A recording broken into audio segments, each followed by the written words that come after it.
लक्ष्मी माँ की पुजारी और उसका अद्भुत भाग्य। एक छोटे से गांव में संध्या नाम की एक स्त्री रहती थी। वो दिल से बहुत साफ, विनम्र और माता लक्ष्मी जी की सच्ची उपासक थी।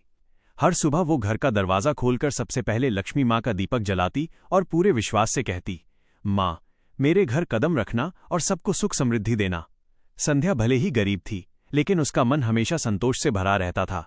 गांव वाले कहते थे, ये संध्या नहीं, लक्ष्मी माँ की अपनी दुलारी है। चमत्कार की शुरुआत एक दिन गांव में भारी संकट आ गया। नदी का पानी बढ़कर खेतों को डुबाने लगा। बहुत किसान परेशान हो गए। संध्या ने माँ लक्ष्मी के सामने घी का दीपक रखा और मन में कहा, हे माँ, आप सबकी रक्षक हो, कृपा कीजिए। उस रात एक अद्भुत प्रकाश उसके घर में फैला। सपने में लक्ष्मी माँ प्रकट हुईं और बोली, संध्या, तूने बिना मांगे सबकी भलाई मांगी है। इसके बदले मैं तुझे ऐसा वरदान देती हूँ जिससे पूरे गांव का कल्याण होगा। माँ का वरदान अगले ही दिन संध्या के आंगन में एक छोटा सा पौधा उगाया। वो कोई साधारण पौधा नहीं था। उसकी पत्तियां चमक रही थीं जैसे उन पर चांदी की परत हो। संध्या समझ गई कि ये लक्ष्मी माँ का दिया वरदान है। संध्या ने इसकी पत्तियों से बनाई हुई औषधि गांव में बांटी।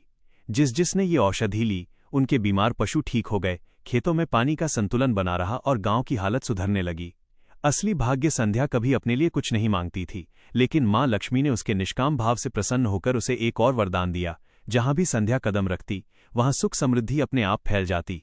उसके घर में धन नहीं, धन से बढ़कर शांति, प्रेम और सम्मान आ गया। गांव वाले कहते, संध्या का घर माँ लक्ष्मी का असली निवास है। कहानी की सीख, जो दिल से पवित्र होता है, लक्ष्मी माँ की कृपा उसी पर होती है। असली भाग्य सोने चांदी में नहीं, दूसरों की भलाई में छिपा होता है। सच्ची पूजा वही है जिसमें माँ को घर, परिवार और इंसानियत की खुशबू मिले।